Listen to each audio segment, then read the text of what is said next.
The one thing I can say, and I think it's safe to say, I feel like it's going to be a pretty good match because any couple that digs chips and salsa. Yes, yeah, no, we felt like that might be the matching point there, is the fact that they put that they enjoy Mexican food, and we were like, hey, we're in. So do we. So do we. We're in. Yes, yes.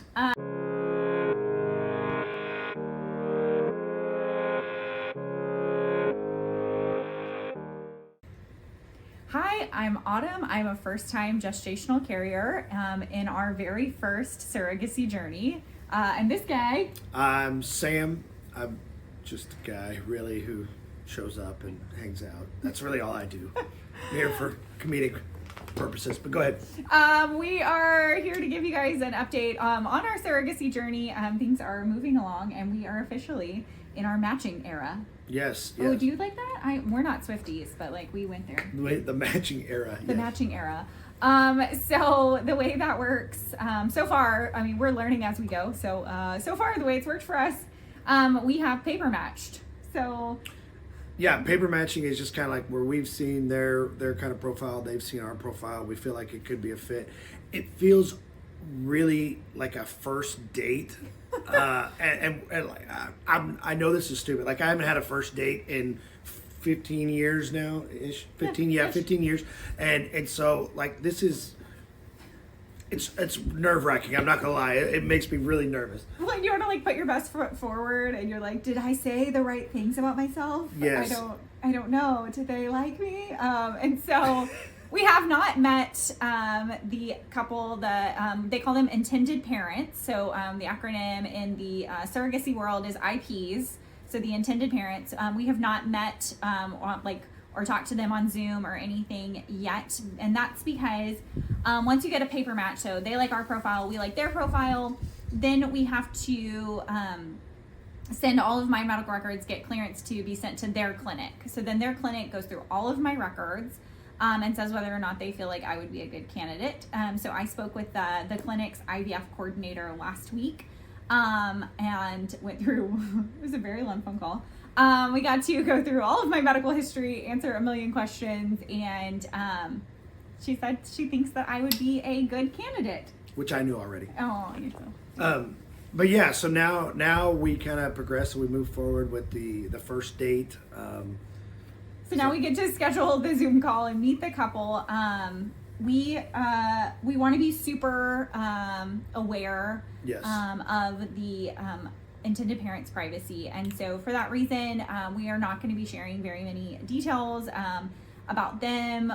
That's their business, and we are happy to share our side of the journey, but we just fiercely want to protect these people that we haven't met yet. We feel like we know them already, but yeah, so it's kind of weird, but you know the privacy.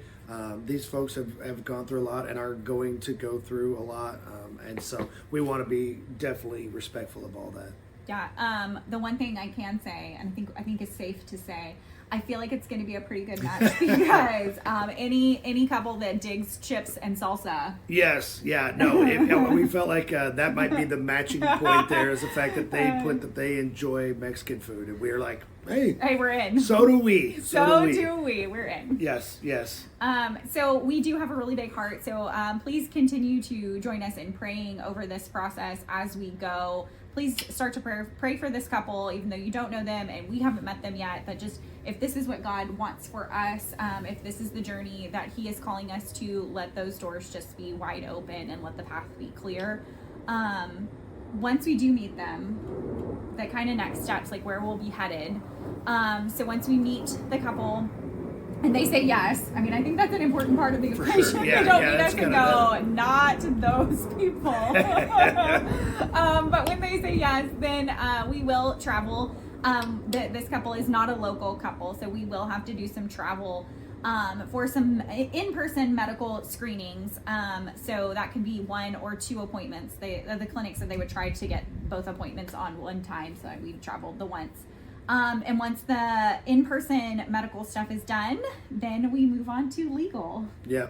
And so we got to get all the stuff down on paper and doing all those things and covering everybody, make sure everybody's good. So something that I have learned recently in the world of IVF is that a lot of IVF clinics do not work through the holidays. So timeline wise, just kind of adjusting.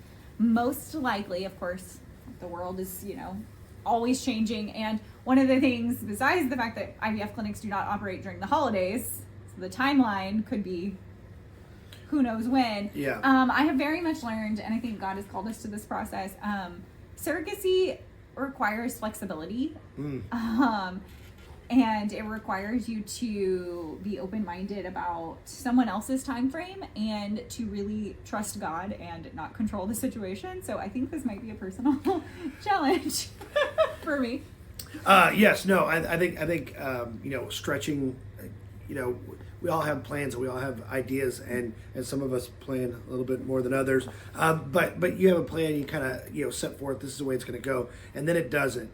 And I think we've already kind of seen that in this process, and I think the flexibility that we are learning and that we have done well with, it's been a blessing for us to kind of grow, I think, as a couple, kind of going, if this doesn't go, the one thing that I will say above and beyond is that it's brought us together way more than I ever thought it would already. And so it already has. And so I just feel like the constant deepening of our marriage, and then to hopefully get to pour into another family. And I'm going to say this, and I know that we haven't met them yet, but like for them to pour into us, because we do know that they're believers. And so for God to just use both of us in each other's lives, I think that's our biggest, real prayer. It's a blessing. So thank you guys. Yep, there you go. There's the update. And that's our update. And hopefully we'll be back soon with more updates. We'll see. We'll see. Bye.